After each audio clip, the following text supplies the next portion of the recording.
Ok,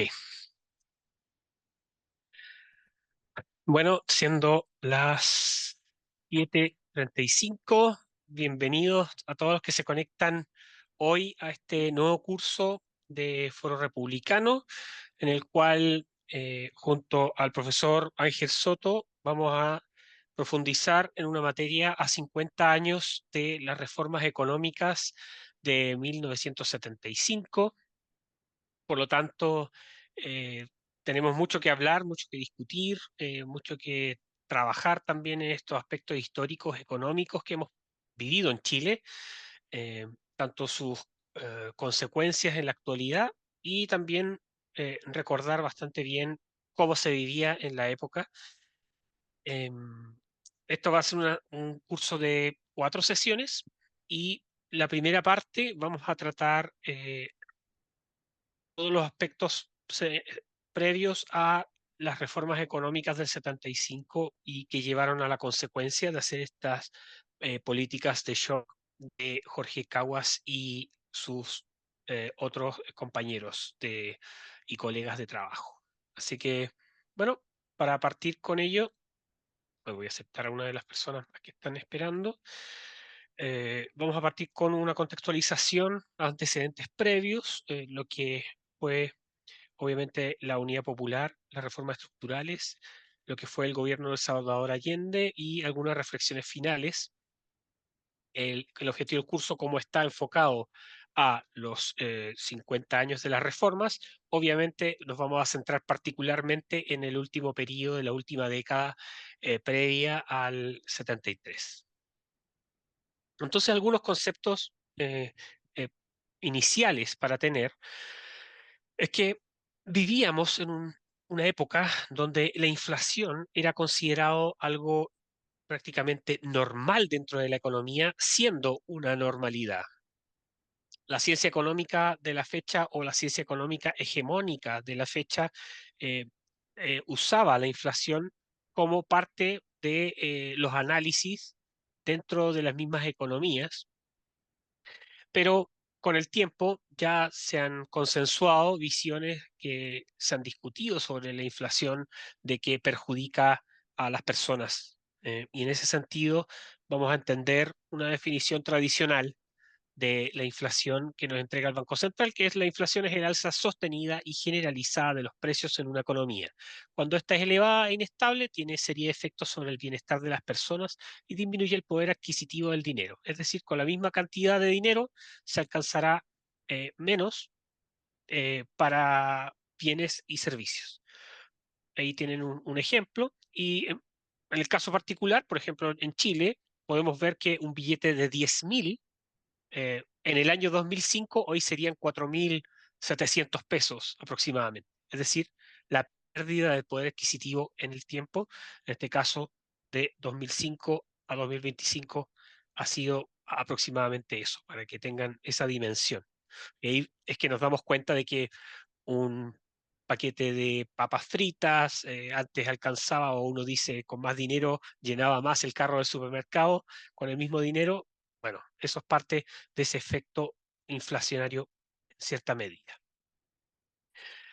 Ahora, una definición importante que hace Ludwig von Mises es que la gente prefiere atribuir la inflación no al incremento de la cantidad de moneda, sino más bien al incremento de los precios. Y eso es muy importante de tener en cuenta, porque ahí hay uno de las trampas de lo que se ha entendido también por la inflación.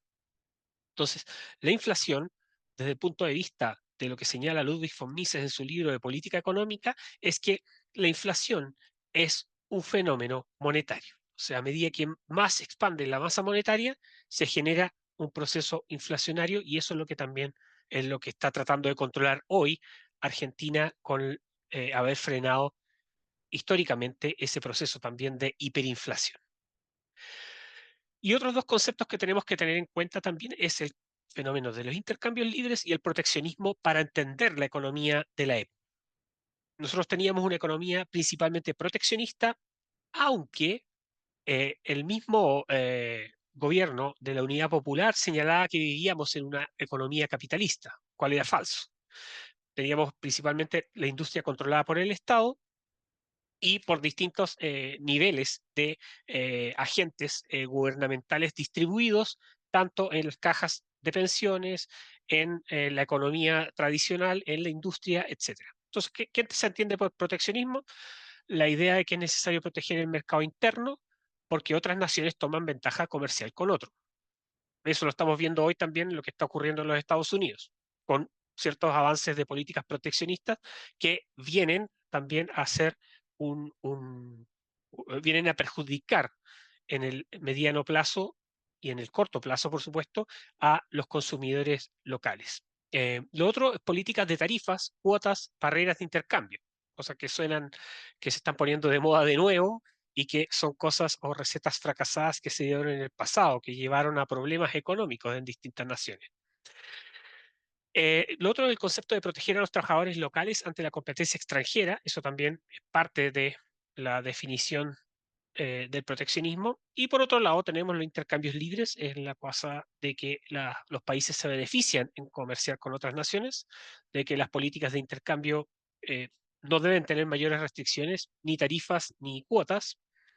El concepto de una nación es una economía abierta. De hecho, en el caso chileno, ha abierto la economía, que se va a ver más adelante con la transformación ya de 1975, el haber abierto la economía, haber abierto la economía en las exportaciones, ha llevado, incluso hoy, cuando dicen que Chile está creciendo más de lo que se estaba previendo, fue principalmente por el sector exportador. El concepto de una nación es una economía abierta en este sentido de intercambio libre.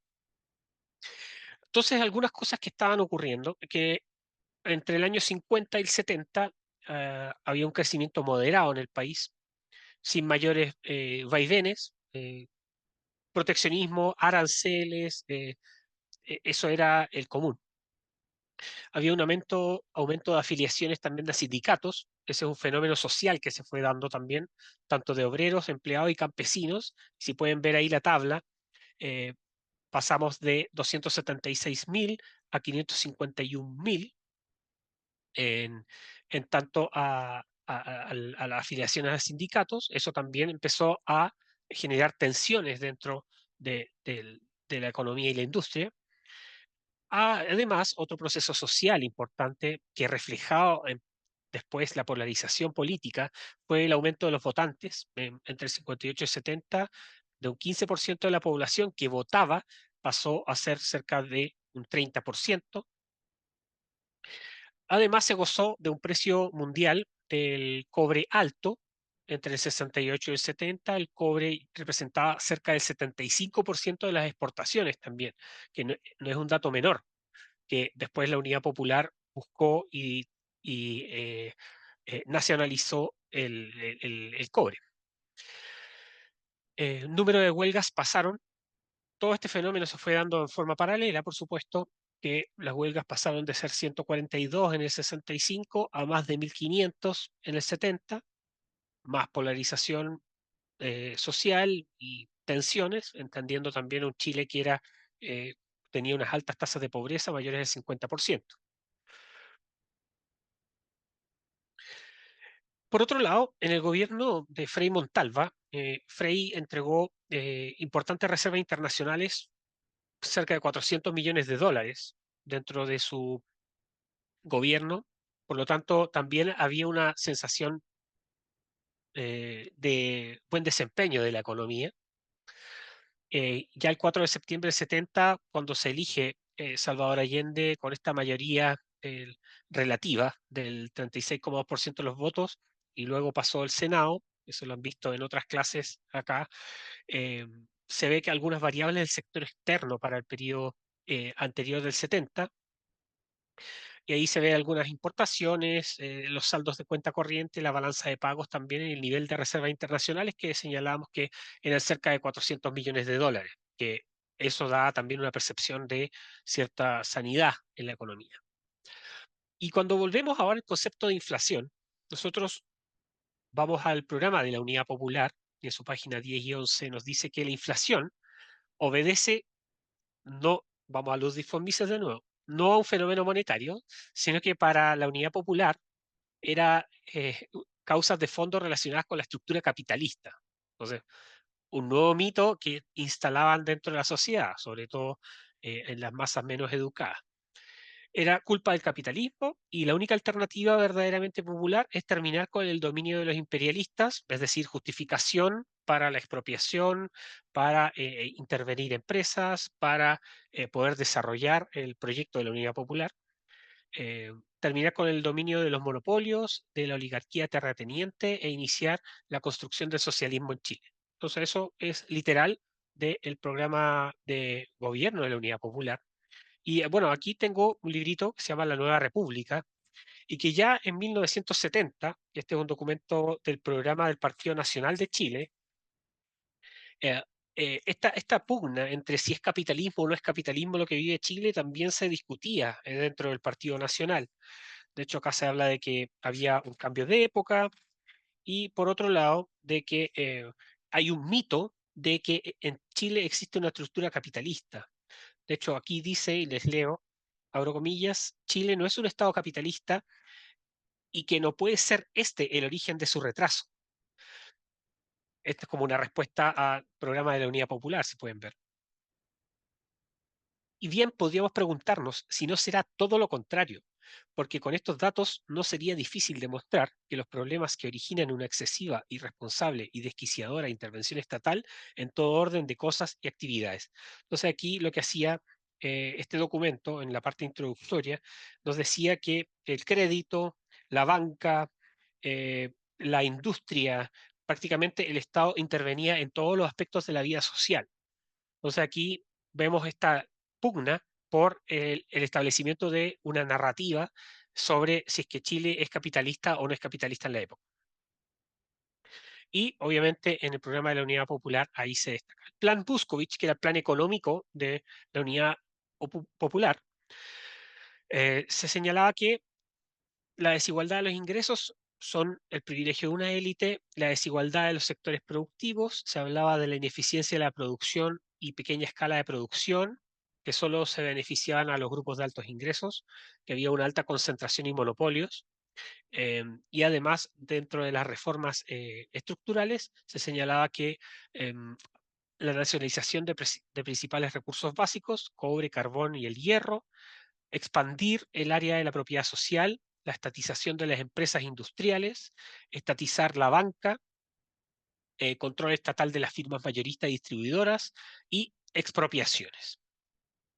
Y esto obviamente puede contrastarse con la teoría de que esto es un programa ideológico marxista-leninista que tiene en sus manos también un populismo fiscal y que obviamente eso ya en la literatura económica se señala que provoca todos esos antecedentes son el camino hacia el colapso económico de un país.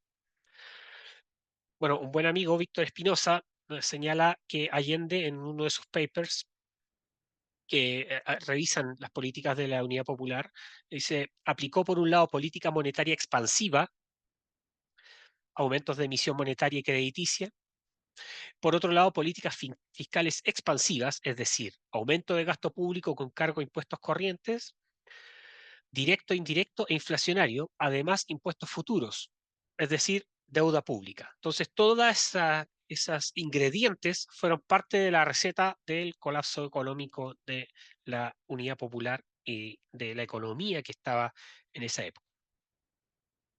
Por otro lado, tenemos la nacionalización de la minería, en términos de políticas, donde se decretó esa nacionalización en el 71, el Estado pasó a tomar el control absoluto y exclusivo del 100% de las mineras chilenas, con un resquicio legal, Allende no indemnizó a ninguna de las tres mineras más grandes. La reforma agraria fue potenciada, eso ya venía de tiempos pasados, lo han visto también en cursos aquí en foros de historia. A mediados del 72 todas las haciendas privadas de más de 100 hectáreas habían sido eliminadas, aumentaron las tomas, las ocupaciones ilegales, las expropiaciones de facto, es decir, ya no había Estado de Derecho. En 1973 tenía números como la expropiación de 10 millones de hectáreas, 1.000 predios, 60% de la tierra agrícola de Chile, para hacerse una dimensión también de las magnitudes que teníamos en la época. Además, vino la estatización de la banca, hubo intervenciones muy rápidas y sistemáticas. Obviamente el control del dinero era muy importante para el populismo fiscal. En noviembre del 71 el Estado ya controlaba los bancos que proporcionaban el 90% del crédito, es decir, el control de la vida de la gente. Y el 85% del sector financiero quedó en manos del Estado. Entonces, para también tener la proporción de lo que se vivía en la época. Y lo otro que, esto es más popular también, que es la expropiación industrial, que en septiembre del 73 ya Corfo controlaba 507 firmas, 259 fueron intervenidas sin transferencia efectiva de la propiedad, 40% del control industrial y 70% del sector del transporte y las comunicaciones. Entonces, aquí se ve, y era parte de las intenciones y el manejo discursivo de la época, que había que tener un control total de la economía, como señalaba el plan Buskovich, en consonancia con los postulados de Yulianov o Preobrazhensky, que habían denominado como los puestos de mando para la economía que esté al mando del Partido Comunista. Entonces, esto tampoco era una receta solo creada en Chile, sino que esto era parte de la apropiación de los medios de producción para lograr y avanzar hacia el socialismo. Otros puntos también del programa de la Unidad Popular era que el fisco no fabricará nuevos ricos, está que seguro, jubilaciones justas, para que recuerden también muchos de estos discursos los toman el día de hoy, previsión para todos, casa, luz, agua potable para todos, recuerdan educación gratuita para todos o transporte público, costo cero para todos. ¿No? Las recetas son las mismas, parece ser. Arriendos a precios fijos, es decir, fijación del arriendo, eso está pasando hoy en algunas partes en España y pueden ver las consecuencias, cómo se han disparado, también han aumentado los costos de vida y otra serie de problemas urbanos que se generan con ello. Una reforma agraria de verdad, es decir, radicalizar la reforma agraria ya iniciada anteriormente y profundizada con Frei Montalva, una nueva economía para poner fin a la inflación, es decir, poner fin a la inflación con más gasto público, con más endeudamiento, con todas las cosas que no hay que hacer, pero estaban aquí para poder poner fin a la inflación, porque la inflación era algo que se generaba con el sistema capitalista. Control de precios, entonces vamos a fijar precios. Al día de hoy hay muchos proyectos en el Congreso que son fijaciones de precios, ¿eh? Que dan, que buscan que se fijen precios de determinados bienes y servicios. Lo cual es preocupante, que eso siga siendo parte de algunos congresistas de alternativas para supuestamente mejorar la calidad de vida de la gente, pero al final terminan arruinándola. No más amarras con el Fondo Monetario Internacional, eso ya no se habla mucho en Chile, pero en Argentina es muy común. Fin a la cesantía, impedir despidos, es decir, la movilidad total, trabajo para todos y fin a la justicia de clase. Entonces, esos son parte de un resumen de algunos postulados de las reformas. Y hay que entender también de que muchas de estas cosas, las colas, estos vouchers que daban, las hubs que administraban la entrega del pan y de los bienes, también ya la literatura también lo señalaba de muchos años atrás. Por ejemplo, eh, en el caso de la Unión Soviética. El asentamiento era muy parecido al modelo soviético de los kolhozes que existían en la Unión Soviética, en tanto a estos temas de las tierras. En este otro documento señalaba que durante aquellos viajes descubrimos que en los latifundios en los que ya se había aplicado la reforma, esto estamos hablando de Chile, reinaba el caos absoluto. Nadie cosechaba ni sembraba, ni araba. En vez de trabajar, todos estaban en pie de guerra. Entonces ahí vemos cómo algunas investigaciones que se hicieron en la época también mostraban del clima de lo que se estaba viviendo. Ahora, hay muchos temas también que hablan sobre un éxito momentáneo que hubo inicialmente en el gobierno de Allende. Entonces, recordemos hubo una percepción y también hubo unas cifras importantes de reservas que dejó el gobierno de Frei Montalva. Eso permitió elevar el gasto. Entonces, el primer año, el 71, se gozó de avances ficticios dentro de la economía. Entonces, por ejemplo, se puede ver que hubo un crecimiento de un 8%, bajó la inflación en la primera parte, pero se estaba preparando todo el escenario para el declive que iba a venir después, con el proceso de expropiación, con el proceso de expansión monetaria y todas las otras actividades. Tasa de desempleo a nivel nacional disminuyó también en su momento, y también hubo un incremento de salarios reales que se cifró en 22,3, que era ficticio, como pueden ver también en cierta medida por todos estos artificios que se fueron realizando durante. Bueno, si tienen dudas, consultas, lo pueden dejar en el chat también para que así tratemos de responder la mayor cantidad en la jornada de hoy. Bueno, vamos a tener la siguiente, obviamente, que va a ser el proceso posterior. Entonces hubo tasas de crecimiento sectorial importantes, como fue el comercio y la industria, por los mismos motivos de la expansión monetaria y también de todo el desarrollo que se fue dando con la entrega de esto, el desarrollo de la economía en esa época. Y ahí, obviamente, lo que vamos viendo también que el desempleo en ese periodo también disminuyó. Y ese es el éxito momentáneo que tuvo en la Unidad Popular y que permitió profundizar después todo el deterioro. Entonces, por ejemplo, ya pueden ver que en el año 1972 hubo una inflación que pasa a ya tomar todas las consecuencias de las políticas anteriores que se estaban realizando y se pasó de un 22 a un 260%. Fue acelerado. Y de hecho, ese ya 72, ya la crisis económica está muy fuerte, y por otro lado, el incremento de los salarios reales se fue a pique. Entonces, ahí fue en el momento donde efectivamente se estaban acelerando todos estos procesos de reforma y el deterioro económico no paraba de avanzar.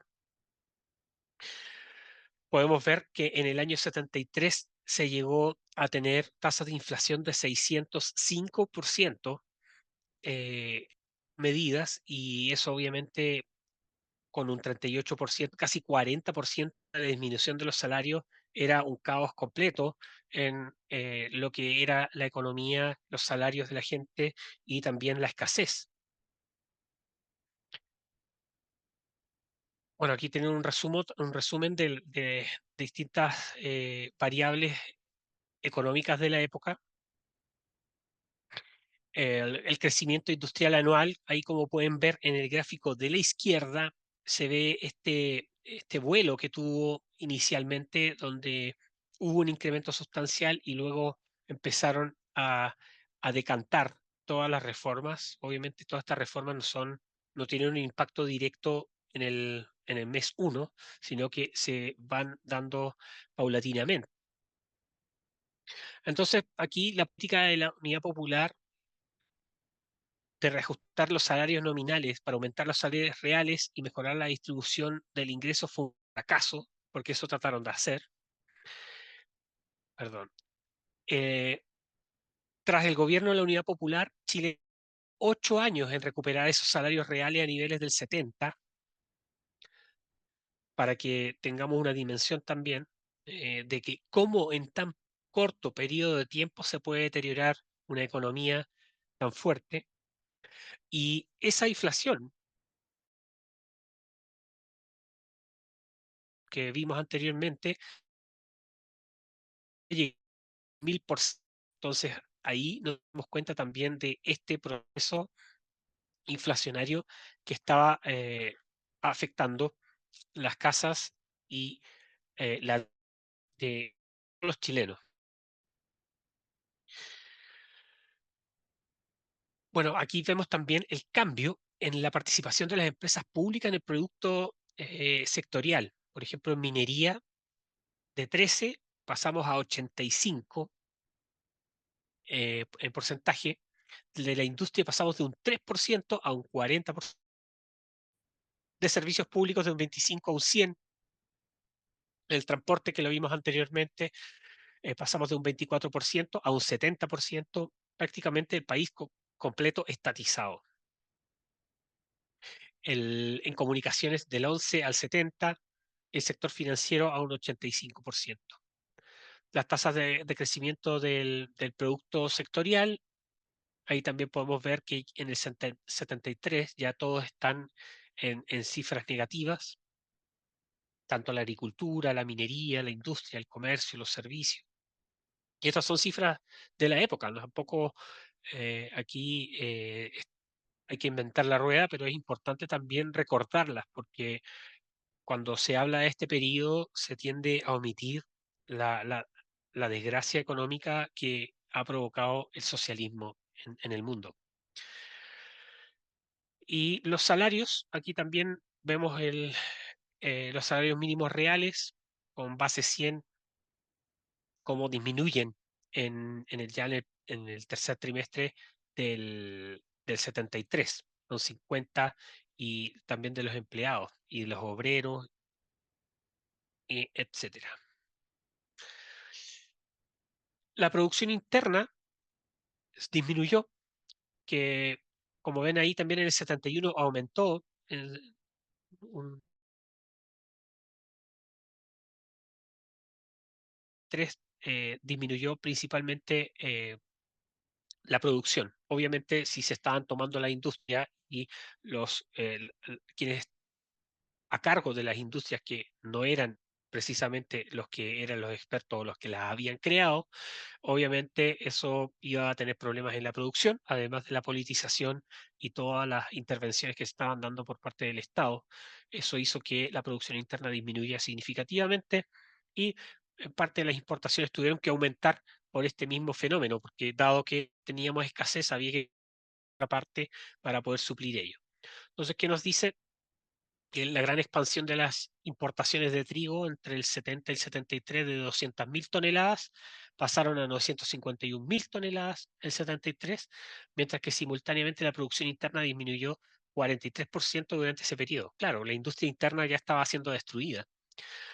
En el 72, el mismo ministro de Hacienda anunció que se establecerá una cuota de mercaderías por familia, muy a la Unión Soviética, como aceite, azúcar, arroz, café, carne, hasta un total de 30 productos que se distribuirán por la JAP, la que se definirá, eh, la que definirá los requerimientos reales por la familia, es decir, la politización de los cuerpos intermedios ahí, y teniendo que buscar prebendas para poder alcanzar o tener alguno que otro producto. Muchos de los que están aquí me imagino que vivieron esa época, quizás eran más chicos, obvio. Yo, si bien no la he vivido, la he podido estudiar, y eso obviamente también el contraste de haberlo vivido también permite validar aún más también lo que las cifras nos muestran el día de hoy. Más de 2.400 hub, que eran estas administradoras, estaban instaladas en todo Chile. Entonces, estos comisariados eh, soviéticos, por así decirlo, estaban ahí para entregar la alimentación a discrecionalidad. El 59% de los gastos corrientes del gobierno del 73 correspondían a sueldos, es decir, un Estado completamente desbordado. Eh, ese 59%, casi 60%, eran sueldos, salarios y pagos de la previsión social. Entonces ahí yo les recomiendo, si quieren ver el tema de la previsión social, lean Cascabel al Gato. Es un libro bien breve que sacó, en el cual cuenta el estado de situación de lo que eran las cajas de previsión de la época. Más de 50 entregaban distintas, en regímenes diferentes, era un caos. Y aquí también lo refleja. Bueno, 60% de los gastos corrientes eran sueldos, salario y pago de previsión social, era un estado insostenible en el tiempo. El grueso de la expansión fiscal correspondió a pago de salario y previsión social. Subieron más de 7% del Producto General Bruto, y 73. Y ahí pueden ver también el déficit público.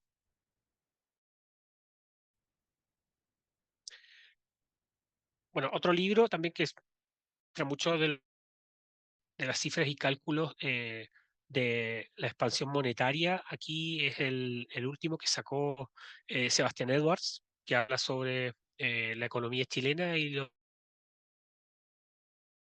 sobre el tema de la inflación. Entonces, aquí habla del crecimiento de la moneda, el tema de la expansión monetaria y cómo este fue aumentando significativamente en el tiempo, que valida nuevamente esta concepción de la inflación que leímos anteriormente de Ludwig von Mises.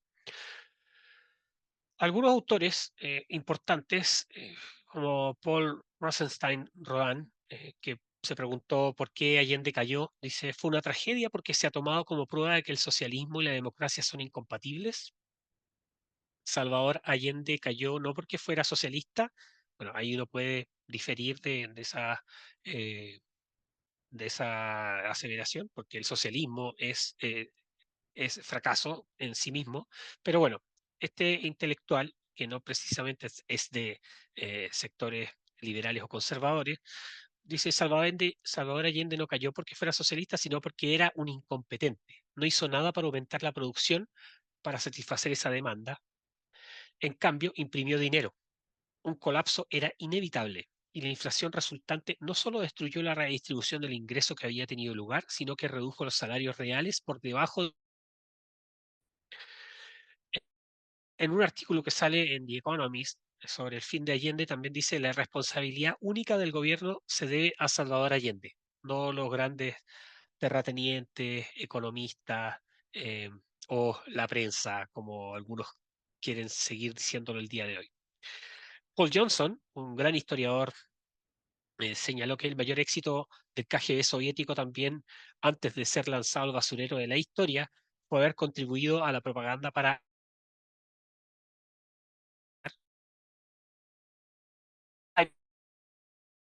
de Harvard señala popular para poner fin al gobierno marxista de Salvador Allende. Eso como algunos temas históricos. Otras reflexiones es que podemos ver que en 3 años prácticamente se destruyó por completo la economía chilena. Hay elementos también de discusión de que si el socialismo es o no un error intelectual. Aquí hay un economista muy distinguido de España, que tengo entendido que visitará Chile a fines de abril, que dice que el socialismo es un error intelectual. Y por otro lado, a otros autores de la escuela austríaca señalan que eh, existe una imposibilidad además del cálculo económico. Nos recordamos también este proyecto del CyberSyn y, y nos vamos a la literatura. Mises y Hayek señalan de que esta imposibilidad del cálculo económico hace que efectivamente el socialismo no pueda dar frutos, independiente del país, independiente de la cultura, independiente, sino que por su naturaleza, que es contraria a la naturaleza humana. Así que si quieren ver algunos textos de eso, también ahí después le puedo recomendar. Y bueno, Víctor Espinosa también que dice en su paper es que los efectos de la economía política de la Unidad Popular no son algo que debería sorprendernos, fueron consecuencia lógica de violar la esencia de los fenómenos económicos, que es la función empresarial de los individuos. Es decir, todas estas características dadas de la función empresarial y del desarrollo de los individuos dentro de una nación y de la familia, obviamente lleva a tener un desastre.